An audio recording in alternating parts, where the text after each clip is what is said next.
Hello everybody, this is Rajendra Singh and you are watching English by Rajendra sir. Today we are going to explain the chapter Poets and Pancake written by Ashok Mitran. Ashok Mitran द्वारा लिखा गया chapter poets and pancake उसका हम आज explain करने जा रहे हैं। और वीडियो के अंत में हम बड़े वेरी वेरी इंपॉर्टेंट क्वेश्चन जो आपके एग्जाम में पक्के आएंगे, हर बार आते हैं, उनसे बाहर कुछ नहीं आएगा। तो आप जुड़े रहें, बने रहें, वीडियो को एंड तक जरूर देखना। एंड में हम वेरी वेरी इंपॉर्टेंट क्वेश्चन की बात करेंगे जो आपके एग्जाम में बिल्कुल पक्के आएंगे। तो जी हाँ, chapter poets and pancake. Ashok Mitran एक तमिल राइटर थे। इनकी एक book my years with Bose, ये इन्होंने एक बुक लिखी। उसमें अशोक मित्रन द्वारा बिताए गए जेमिनी स्टूडियो में जो दिन बिताए वो इस बुक में वर्णन किया गया, उन दिनों का, उन घटनाओं का, उन इंसिडेंट्स का। और इसी बुक से एक पार्ट बनाया गया, एक लेख ऐसे बनाया गया जिसका नाम रखा गया पोएट्स एंड पैनकेक। जी इसमें बहुत सारे इंसिडेंट्स हुए हैं जो अशोक मित्रन अपनी इंसिडेंट्स में इस चैप्टर को लेकर इस चैप्टर में वर्णन करता है। मेन रूप से वो दो चीजों का ज्यादा वर्णन करता है, मेकअप डिपार्टमेंट और स्टोरी डिपार्टमेंट का। तो जी मेकअप डिपार्टमेंट क्या था, मेकअप किस प्रकार से होता था। तो ये चैप्टर है जो फिल्मों से स्टूडियो, जैसे कि जेमिनी स्टूडियो है तमिल में, उसके वर्णन का, इंसिडेंट का, घटनाएं वगैरह उसमें जो हुई हैं, वो भारतीय जीवन पर फिल्मों का उस टाइम क्या प्रभाव पड़ा। जेमिनी स्टूडियो, आप पुरानी कोई फिल्म में देखेंगे तो शुरू में जैसे फिल्म स्टार्ट हो रही है तो ऊपर लिखा आता है, दो बच्चे होते हैं, जेमिनी स्टूडियो, वहां लिखा आता था पुरानी फिल्मों में। तो वो ये स्टूडियो था, उसमें मेकअप डिपार्टमेंट, स्टोरी डिपार्टमेंट। और इसमें वर्णन किया गया है MRA और स्टीफन स्पेंडर, जो कि एक अंग्रेज कवि हुए हैं, स्टीफन स्पेंडर, उनका वर्णन किया गया है। चलिए जी थोड़ा स्टोरी को एक्सप्लेन कर लेते हैं, क्या है क्या नहीं है इसमें। तो जी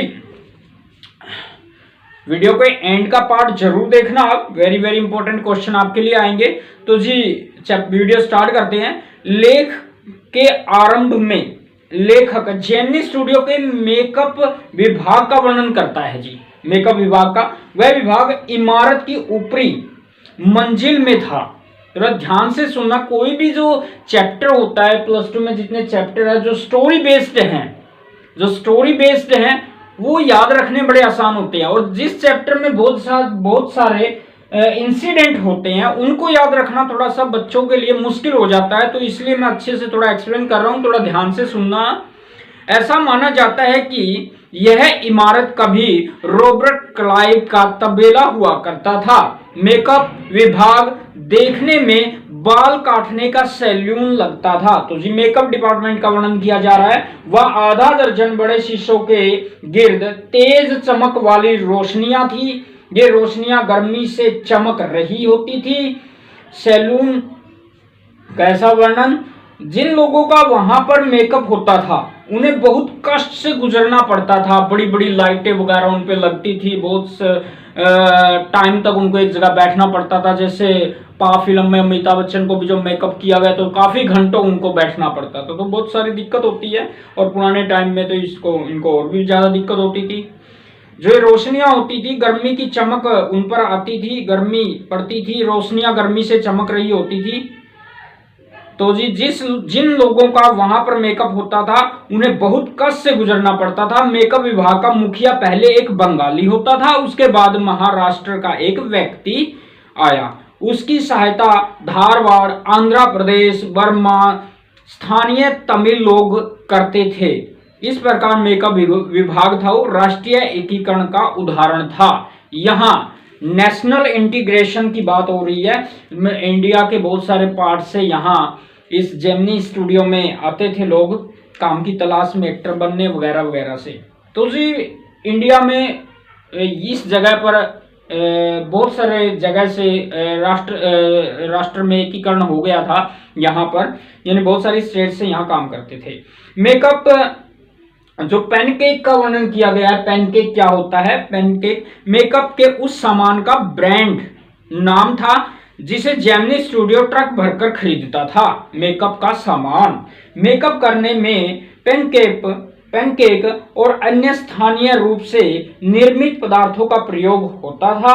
अभिनेताओं पर भारी मेकअप किया जाता था। लेखक कहता है कि मेकअप करने वाले व्यक्ति किसी भी अच्छे दिखने वाले व्यक्ति को भद्दा दिखाने वाला और लाल रंग वाला राक्षस बना देते, यानी कि मेकअप इतना ज्यादा जिससे कि वो उसकी रियलिटी होती है फेस की वो नहीं दिखती थी, बहुत ज्यादा मेकअप होता था। ये आमतौर पर इंडोर शूटिंग के दिन होते थे। केवल 5% शूटिंग बाहर होती थी और बाकी सारी इंडोर ही होती थी। तो जी मुख्य मेकअप मैन मुख्य नायकों और नायिकाओं को भद्दा बनाता था। मीन ये क्रिटिकली वे में बोला गया कि भद्दा बनाता था, यानी कि मेन मुख्य जो मेकअप करने वाला था वो मेन एक्टर्स एक्ट्रेसेस का ही मेकअप करता था। उसका वरिष्ठ सहायक दूसरे नायक और नायिका का मेकअप करता था। जूनियर सहायक होता था आमतौर पर हास्य कलाकार का मेकअप करता था। ये जूनियर कलाकार जो भीड़ में भाग लेते थे वे ऑफिस बॉय की जिम्मेदारी होते थे। ऑफिस बॉय, यहाँ आ गया वर्ण एक ऑफिस बॉय का। ऑफिस बॉय सचमुच में एक लड़का नहीं था भी, वह शुरू के 40 की आयु में था, यानी कि 40 के लगभग की आयु में था वो। वह स्टूडियो में कई साल पहले अपनी आंखों में सपने लेकर आया था। ऑफिस बॉय वह मुख्य अभिनेता, ऊंचे दर्जे का स्क्रीन लेखक, निर्देशक तथा गीतकार बनने का सपना लेकर आया था। वह कुछ अंश तक कवि भी था। इन दिनों में लेखक एक क्यूबिकल छोटा कमरा, क्यूबिकल किसको कहते हैं? छोटे कमरे में काम करता था। उसे दिन रात अपने मेज पर बैठे हुए अखबार फाड़ते हुए देखा जा सकता था। इसलिए विभाग के कई लोग सोचते थे कि उसके पास कोई काम नहीं था। ऑफिस बॉय अक्सर लेखक के क्यूबिकल यानी कि छोटे कमरे में आता था और उसको बताता था कि किस प्रकार उसकी साहित्यिक प्रतिभा मेकअप विभाग में नष्ट हो रही थी। वह सोचता था कि मेकअप विभाग तो केवल नाइयों और विपरीत लोगों के काबिल है। वह आग्रह करता था कि वह लेखक को अपनी कविताएं सुनाए। लेखक अक्सर उससे तंग आ जाता था, इसलिए वह प्रार्थना करता था कि सदा भीड़ वाली शूटिंग होती रहे। तब ऑफिस बॉय सदा मेकअप और लेखक उसकी लंबी कविताएं सुनने से बच जाएगा। कोथमंगलम सुब्बू, ये ऑफिस बॉय था। अब एक कोथमंगलम सुब्बू उसका इंसिडेंट आया, थोड़ा सा ध्यान में रखना, it's very important character. Gemini studio में नंबर 2 पर था। ऑफिस बॉय उसे पसंद नहीं करता था। वह महसूस करता था कि उसके सारे कष्ट, अपमान और अपेक्षा उसके कारण थे। शुभू स्टूडियो में अधिक अनिश्चित और कठिन समय में आया था। उस समय कोई निश्चित फिल्म कंपनियां या स्टूडियो नहीं हुआ करते थे। शिक्षा के मामले में भी वह औपचारिक रूप से ऑफिस बॉय से अधिक शिक्षित नहीं था, ऑफिस बॉय से ज्यादा शिक्षित नहीं था। वह ब्राह्मण होने के कारण वह अधिक समृद्ध अवस्थाओं और लोगों के संपर्क में आ चुका था। शुभू में यह दक्षता थी कि वह हर समय प्रसन्न नजर आता था। यह बड़ी क्वालिटी थी उसके अंदर। वह यहाँ तक कि किसी पीटी हुई फिल्म में अपना हाथ होने के बावजूद भी वह कभी कोई काम अपने आप नहीं कर सकता था, मगर उसकी वफादारी की भावनाओं ने उसके बॉस के साथ उसकी पहचान बना दी। वह अपनी ऊर्जा और रचनात्मकता को बॉस के फायदे के लिए प्रयोग करता था। वह तो फिल्मों के लिए ही बना हुआ प्रतीत होता था। हर बात उसमें ऐसा लगता कि यानी कि ये बड़ा ही फिल्मी था। कोथमंगलम शुभू, जब भी निर्माता उसे किसी समस्या के बारे में बताता था तो वह फौरन कोई ना कोई समस्या बता देता था, कोई ना कोई समाधान बता देता था। अगर निर्माता संतुष्ट नहीं होता था तो वह 14 विकल्प बता देता था। लो जी 14 विकल्प लो, इनमें से जो आपको अच्छा लगता है वो अप्लाई कर लो। जब सुबु जैसा व्यक्ति आसपास होता था तो फिल्म बनाना आसान काम प्रतीत होता था। जब सुबु ही था, वह सुबु ही था जिसने जेमिनी स्टूडियो को उसके स्वर्णिम दिनों में से दिशा निर्देश और परिभाषा प्रदान की। वह कवि भी था और उसने आम जनता के लिए लिखने का फैसला किया था। फिल्मों में उसकी सफलता ने उसकी साहित्यिक प्रतिभा को छुपा दिया था। उसने लोकगीत शैली में कई मौलिक गाथा गीत लिखे थे। उसने एक उपन्यास थिल्लाना मोहना अंबल थिलाना मोहनाम्बल लिखा था। वह एक अच्छा अभिनेता था। उसने कभी बड़ी भूमिकाओं की कामना नहीं की थी। वह फिल्मों में दूसरे स्थान की भूमिकाएं निभाता था, मगर वह मुख्य अभिनेताओं से अधिक अच्छा अभिनय करता था। जिससे वह मिलता था उससे शुभु को सच्चा स्नेह होता था। वह बहुत से लोगों को भोजन खिलाता था और सहारा देता था। फिर भी उसके दुश्मन थे। जो अच्छे इंसान होते हैं उसके ज्यादा दुश्मन हो जाते हैं, कई बार ऐसा देखने में आया है। शायद ऐसा इसलिए था कि वह बॉस के नजदीक और घनिष्ठ प्रतीत होता था, इससे लोग उससे जलते थे।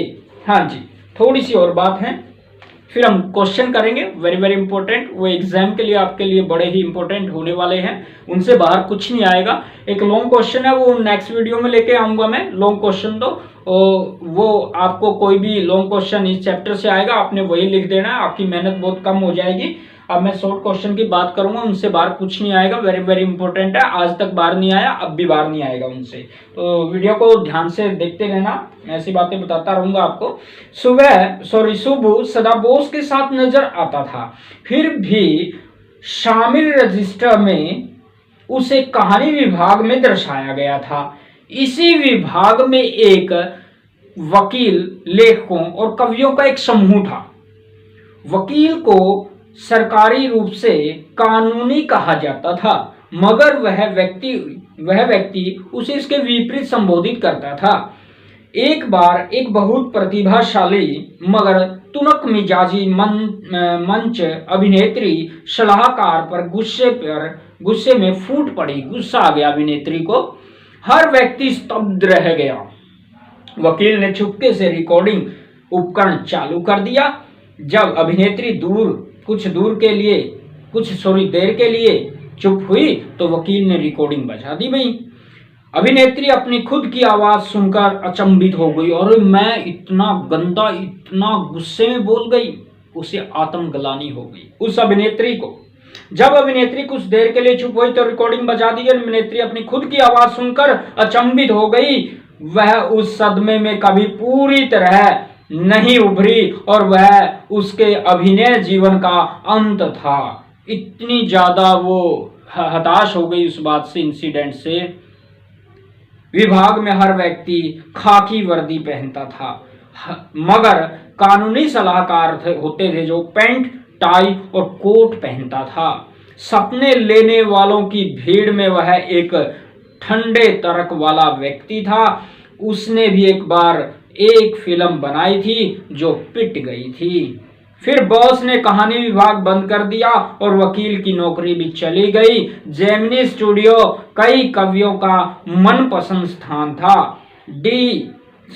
SDS योगियार, संगू सुब्रमण्यम, कृष्णा शास्त्री और हरिश्चंद्र नाथ चट्टोपाध्याय जैसे कवि स्टूडियो में आया करते थे। उनकी मेस बहुत शानदार थी, जो सारा दिन और रात के अधिकतर भाग में भी शानदार कॉफी प्रदान करती थी। स्टूडियो में आराम नजर आता था, जो कि कवि की पहली जरूरत है। अधिकतर लोग खादी पहनते थे और गांधी जी की पूजा करते थे, मगर इससे बढ़कर किसी प्रकार के भी राजनीतिक विचार का कुछ भी पता नहीं था। स्टूडियो के लोगों को साम्यवाद के लिए स्वाभाविक नफरत थी। वे सोचते थे कि साम्यवादी लोग नास्तिक लोग होते हैं,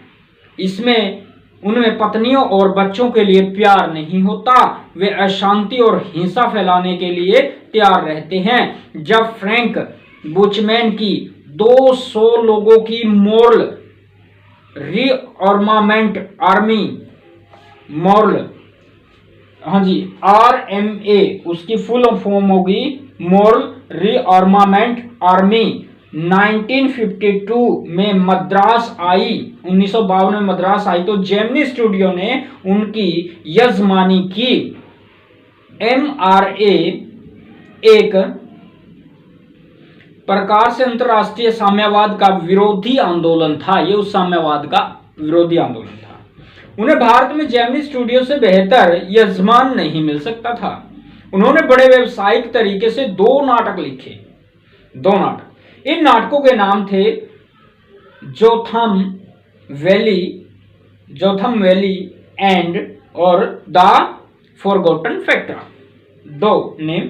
और मद्रास में इनके कई शो हुए। उनका मंच और वेशभूषा प्रथम दर्जे के थे, बड़ी अच्छी क्वालिटी तकनीक अपनाए हुए थे ये। उन्होंने मद्रास और तमिल नाटक समुदाय को बहुत अधिक प्रभावित किया। कुछ महीनों के बाद खबर आई कि एक अंग्रेज कवि जेमिनी स्टूडियो में आ रहा है, मगर अफवाह थी कि वह कवि नहीं अपितु एक संपादक था, एडिटर था। जेमिनी स्टूडियो का बॉस विभाषण भी एक प्रसिद्ध तमिल साप्ताहिक का संपादक था। तब कवि के आने का समय आ गया। वह दोपहर के बाद लगभग 4 बजे आया। वह एक लंबा व्यक्ति था जो पूरी तरह अंग्रेज लगता था और बहुत गंभीर था। बॉस ने एक लंबा भाषण पढ़ा।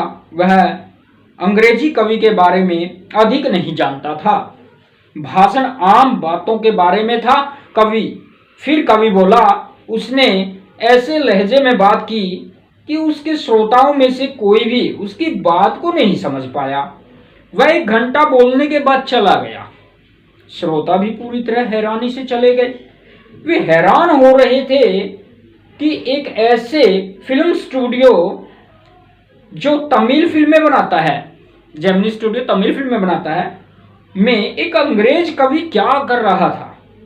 मद्रास के एक दैनिक पत्र द हिंदू ने एक छोटी सी घोषणा प्रकाशित की कि द एनकाउंटर नाम की एक ब्रिटिश पत्रिका एक लघु तथा प्रतियोगिता का आयोजन कर रही है। लेखक अपनी कहानी भेजने से पहले पत्रिका के बारे में जानना चाहता था। उसने ब्रिटिश पुस्तक से द एनकाउंटर की एक प्रति मांगी या प्रीति ली। जब उसने कवि का नाम पढ़ा तो उसे याद आया कि वह वही कवि था जो जेमिनी स्टूडियो में आया था। वह स्टीफन स्पेंडर था। कई साल बाद जब लेखक जेमिनी स्टूडियो के स्टाफ में नहीं था तो वह आमतौर पर कम कीमत पर किताबें खरीदता था। एक दिन उसे एक किताब मिली जिसका नाम था द गॉड दैट फेल्ड। इसमें 6 प्रसिद्ध लेख थे। उन्होंने अपने साम्यवाद में जाने और उससे अपने भ्रम टूटने के बारे में लिखा था। ये लेखक थे Andre Gide, Richard Wright, Ignazio Silone, Arthur Koestler, Louis Fischer और Stephen Spender.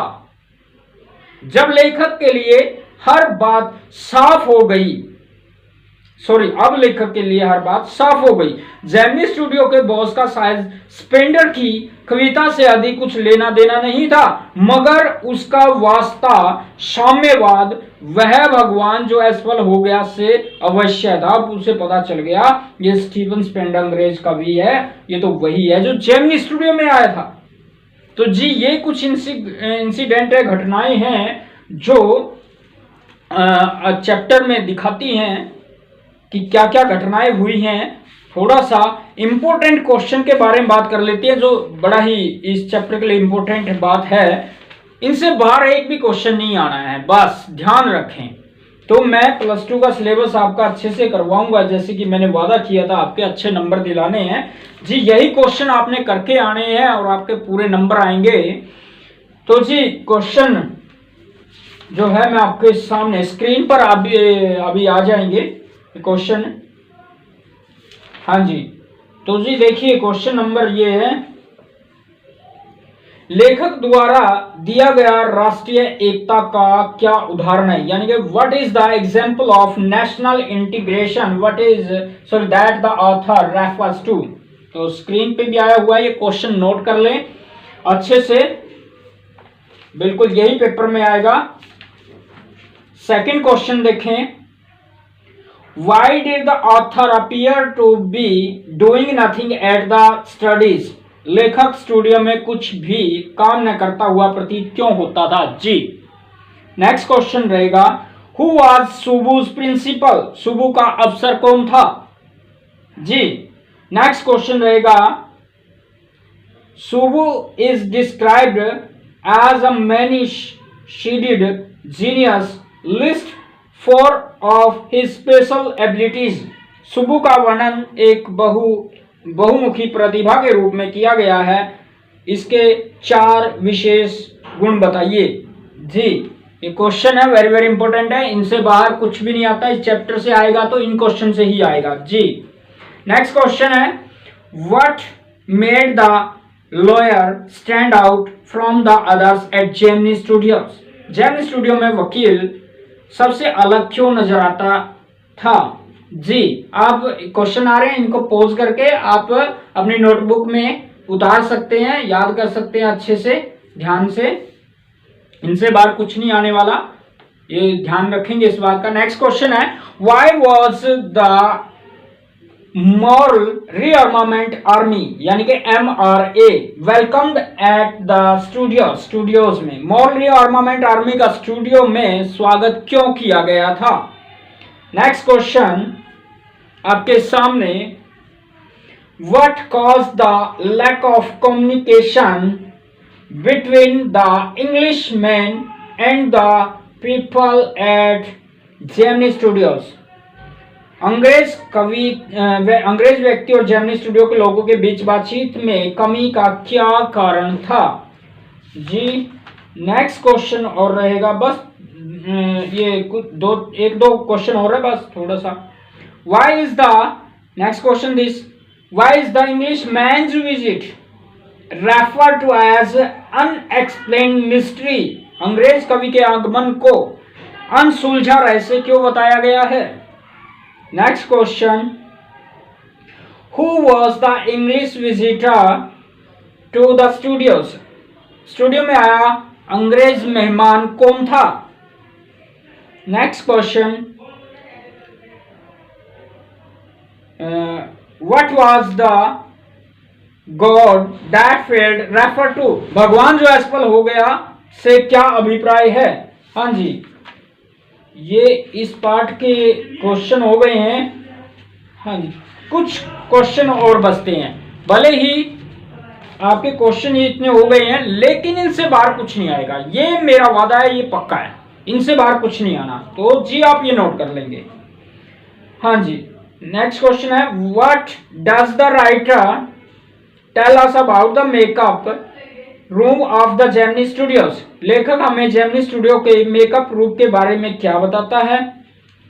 Next, what is Pancake, Pancake क्या था।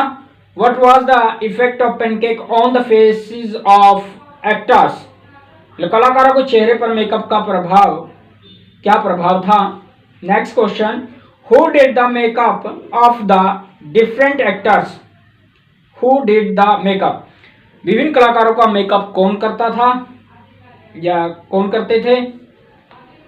Next question, what does the writer tell us about the office boy, लेखक हमें ऑफिस बॉय के बारे में क्या बताता है जी। इन क्वेश्चन से बाहर जी कुछ नहीं आएगा, ये बात ध्यान में रखना आप। Next question, how did Subbu help the boss, Subbu boss की हेल्प किस प्रकार करता था। Next question, why does the writer say that Subbu was tailor made for films. लेखक यह क्यों कहता है कि शुभु फिल्मों के लिए ही बना था। Next question, what good qualities of Subbu does the writer refer to. लेखक शुभु के किन अच्छे गुणों का जिक्र करता है। Next question, how did the lawyer put an end of the career of an actress. वकील ने एक अभिनेत्री के कार्य जीवन का अंत कैसे कर दिया। 3 क्वेश्चन हो रहे हैं लास्ट बार। Name some of the poets who visited Gemini studio. कुछ कवियों के नाम बताइए जो जेमिनी स्टूडियो में आया करते थे। Next question, what was a national about A communist all that time. उस समय में एक कम्युनिस्ट के बारे में क्या अवधारणा थी। And last question is on your screen. Yes, why is the author get a copy of the encounter from the British library. लेखक ने द एनकाउंटर की एक प्रति ब्रिटिश पुस्तकालय से क्यों ली। ये आपके क्वेश्चन हैं। नेक्स्ट वीडियो में जी मैं एक लॉन्ग क्वेश्चन डालूंगा। ये शॉर्ट क्वेश्चन थे, 3 या 4 नंबर में क्वेश्चन आएंगे आपके पास। लास्ट जो क्वेश्चन होगा वो लॉन्ग क्वेश्चन होगा। कोई भी लॉन्ग आएगा आपने वो कर देना है नेक्स्ट वीडियो में। जी हमसे जुड़े रहें। मैं +2 का सिलेबस तो आपका करवाऊंगा ही, साथ में मैं आपको इंग्लिश सिखाता हूँ। कॉम्पिटिटिव इंग्लिश हो, कोई बिगनर हो इंग्लिश सीखना चाहता है वो मुझसे जुड़ सकता है। सबसे पहले आप सब्सक्राइब कर दीजिए चैनल को प्लीज़, ताकि आपको इंग्लिश के बारे में टाइम टू टाइम वीडियो मिलती रहे। हाँ जी, तो मिलते हैं नेक्स्ट वीडियो में। Okay, see you soon.